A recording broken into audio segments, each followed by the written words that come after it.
Sitting with me in Studio 2 today, I welcome Mark Baughman, former law enforcement, 30-plus years experience, Mark, former DEA, former NCIS. Welcome to First Coast Connect. Thank you. Good to be here. Good to have you here. Also on the line, I've got Georgia Bureau of Investigation Special Agent Jason Seacrist, who led an important investigation that we're going to be discussing today. Welcome. Hey, good morning, Ann. Thank you. Good morning. So we're starting today with a little bit of sound from an investigation that you led, the resolution of it recently, the Baby Jane Doe case. Let's listen here to a little bit of what you had to say at a recent press conference. Baby Jane Doe is no longer unnamed, is no longer unknown. The baby that was thrown out into a trash pile has been identified, and we're working to bring justice to her. Kenyatta Odom, that's the name we want out there. Keke. So for more than 3 decades, investigators with the Georgia Bureau of Investigation struggled to identify the remains of a little girl. Discovered in the southeast Georgia town of Milford on December 21st, 1988, the child remained unidentified for 35 years. But investigators recently announced they'd identified the child as 5-year-old Kenyatta Odom, also known as Keke, and subsequently arrested her mother and her mother's former boyfriend from the murder. This morning, we're going to be talking about that case. Let's start with you, Special Agent Jason Seacrist. Solving this cold case seemed like a real victory for the GBI. What does it mean to make this announcement after so many years? Yes, it really is. It's a huge accomplishment for the agency. It is a huge accomplishment for the agents that work so hard on this case. Every regional office has cold cases that they carry and that they're constantly working to solve. And so when you have one like this, not only as a cold case that's gone on for so long, but especially because it was a small, defenseless child who nobody had any answers to. It's a sense of accomplishment. It's a sense of bringing justice to the child, and it's also hope for those other cold cases that we are continuing to work on just as hard as we have on Kenyatta's case. Are kid cold cases particularly different in some respects? They are. Sometimes, first, every case is different, but cold cases bring a unique series of challenges. Of course, when you start talking about the forensics, the methodology for maintaining evidence when you talk about cases this old was different. There can also be issues with how it was, not only how it was collected, but how it was stored and maintained, and so is the forensic evidence even still available or viable? As cases grow older, witnesses, other people involved, they get older, they pass away, or their memory fades. So yes, cold cases are uniquely challenging, and they're also challenging because the current cases don't stop. Our agents are constantly getting called to work other cases, be it murder investigations, be it aggravated assaults, child molestation, sexual assaults, thefts, other crime scene processing. They're constantly working these cases, and then in their little breaks of time, they stop and they get to work on a cold case. So they do have very unique challenges. Mark, parents are often suspects in a child murder case, but if the child's identity isn't known, where to even begin? Yeah, that makes it really tough. I mean, you get a John or a Jane Doe, a victim. The first thing is you got to identify the victim. And if you don't have that name with the victim, you're really grasping at straws to figure out who this individual is. And once you do that, the statistics are out there that usually 1 in 5 homicides out there are the suspect is generally a loved one or somebody related to that victim. So you can focus on pursuing those leads relating to that victim once you do identify them. In this case, it took a long time to identify this particular little girl. And once they did, they could, focus their attention more and more towards making the investigative steps. Agent Seacrist, is that sort of what happened, that you're sort of looking maybe for a family connection with the understanding that that's a likely suspect in a case like this? It is. Like Mark said, you first have to start looking at parents. I mean, that's normally who the child is in the care of. And in this situation, that's exactly what it was. The child was never identified, never claimed. Although in a huge search related to missing children and records was done, this child was never reported missing, and instead was told to family members that she had gone to live with her father. And the family believed that. And that's why, even though media releases had been done from the very beginning of this case, there was never anybody that really thought Keke or Kenyatta was a viable option, because they were being told this other story, and there was no police report to tie into as a missing child. And so this case relied on DNA sequencing. There had been a family connection initially because of the evidence on the scene. There was, I believe, a newspaper from Albany, Georgia. And then explain what the link was through genetics to a family in Albany, Georgia. Yes, we started looking at the genome sequencing and using the databases for ancestral purposes, and it did tie us back to Albany. And we started out going out and getting DNA samples there to make comparisons, and we knew that we were getting closer to the family tree. However, can be a very difficult thing to do. It's really dependent on who has input their DNA into these databases. So how close you get really depends on that. We were in the process of working that way when we got another tip based off some media releases that we did, and that actually put us right where we needed to be. That tip is what broke it open. I think we would have eventually gotten there. However, it would have taken us a long time, and we would have spent a lot of resources getting to that point. Mark, that kind of technology, that DNA sequencing, has been really effective in solving a lot of cold cases here in Jacksonville as well. Is that right? Yes, very much so. I mean, I can think of a number of them right off the top of my head recently that have been solved by the genealogy connection with the DNA, the extended DNA. And Jason just said it's not, most of the DNA that was out there originally were people that were incarcerated. Now that's expanded. The testings have expanded, the forensics on it, and actually, finiting back to somebody, whether it be somebody who was in custody or not, that DNA starts linking together through genealogy testing. And one case that was a really big one was a former police detective here, Billy Bayer, who killed a convenience store owner, he and his wife, and were caught decades later. Yeah, and I happened to work with Billy when he was assigned to the intelligence unit. We were actually working a case together at that time. It was related to that particular location, ultimately tying back to Billy and his wife. Again, it was DNA that linked back to his now ex-wife at the time, where the investigators went out and spoke to her out in Missouri with the information that they had. Armed with that information, they got her to confess. Agent Seacrist, it's interesting that while the technology is important, in this case, still very much a kind of old-fashioned investigation relying on a tipster. That's right. I've described this case as the perfect meeting between new forensic technology and still the old school investigative work that has to get done. Just our ability to extract the DNA from the remains, to be able to make these comparisons to families and work that. But at the end of the day, it was a tip and then investigative skills that really broke this case.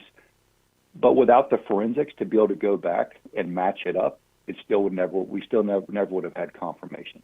But even once we did the investigative steps based on the tip, we still had to get more DNA to then go back and compare in these familial references. So it really is a great merging of old school investigative work and new school forensic technology. Now, it wasn't clear to me in the reports that I saw or in the press conference that you did what condition the child's body was in. I mean, how long after she was murdered was she discovered, roughly? At the time, through the medical examiner's office, there was reports that the child could have been deceased, I believe it was 2 to 3 months. Although we found it difficult to really pinpoint that down.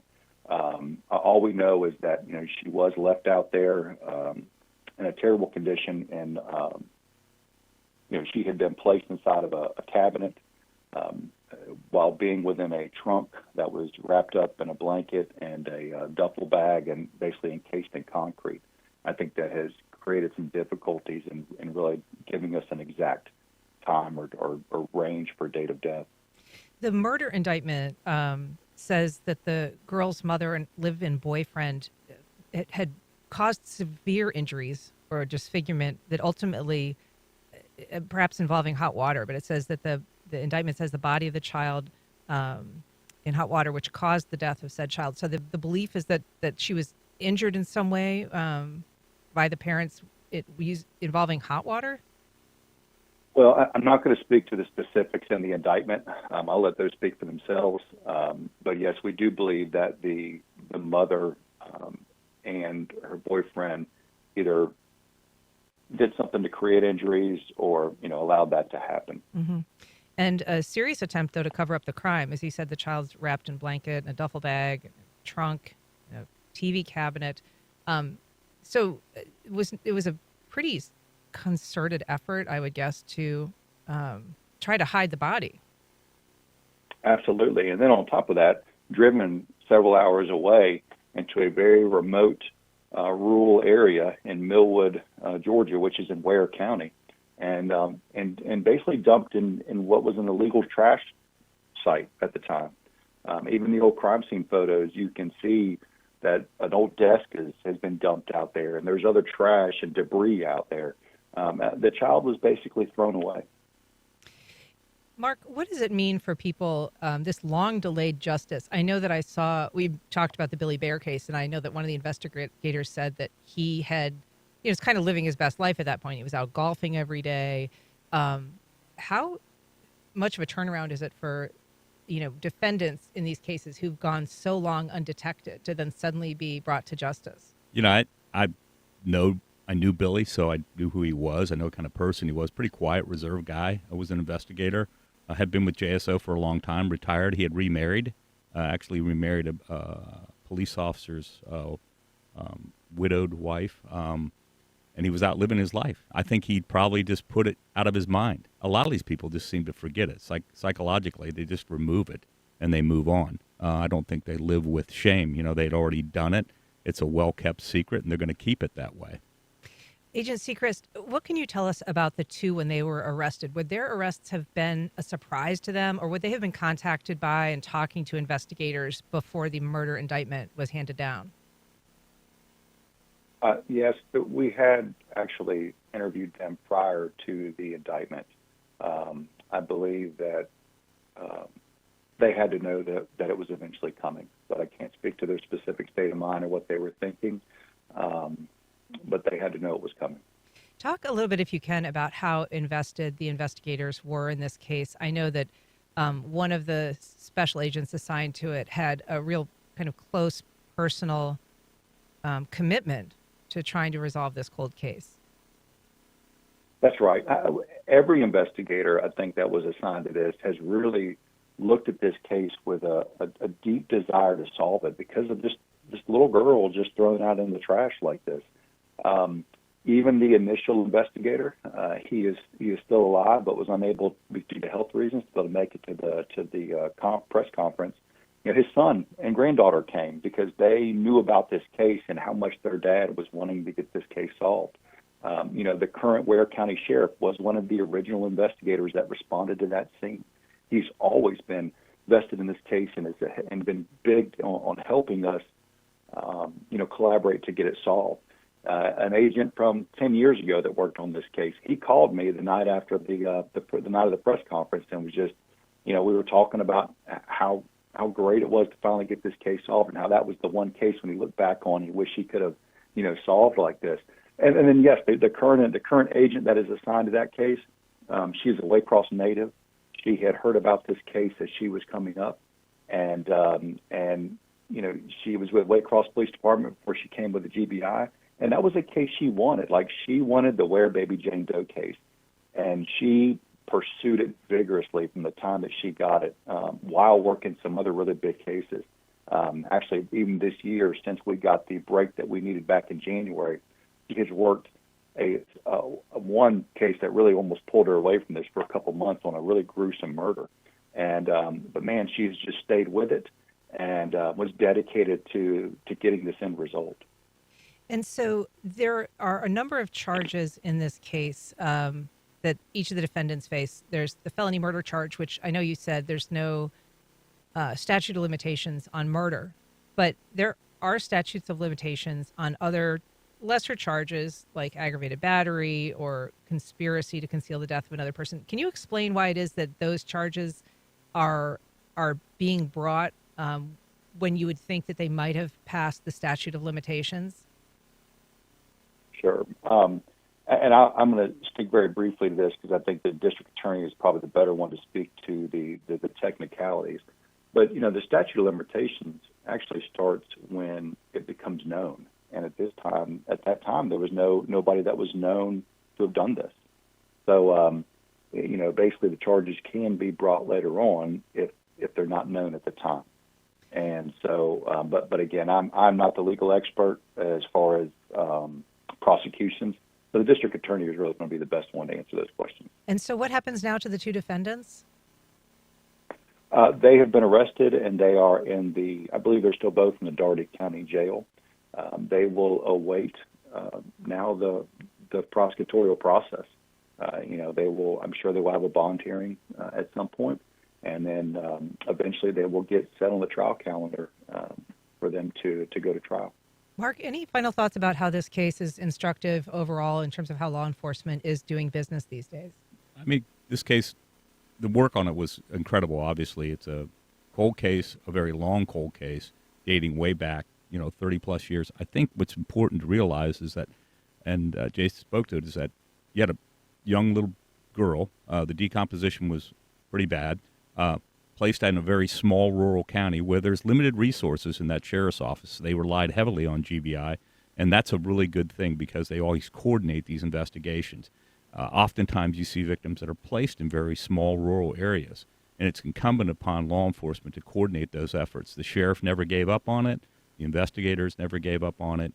They passed that information along. A lot of these informations, Jason mentioned how one of the agents retired, but he was still invested into it. I think those are really, that speaks to law enforcement in general, how you don't give up. We're always seeking justice. Well, Special Agent Jason Seacrist, thank you so much for joining us from Georgia this morning. We appreciate it, and congratulations. Thank you, and I appreciate y'all letting us come on to speak about this case. I really do what Mark just said. The collaboration is what's most important. The Ware County Sheriff's Office working with the GBI and the GBI working with the Ware County Sheriff's Office is really what brought this case together. And I appreciate you letting us discuss this and talk about an important win. Very much our pleasure to have you. And Mark Baughman, thank you so much for being here. Thanks, both gentlemen. We appreciate it. Thank you.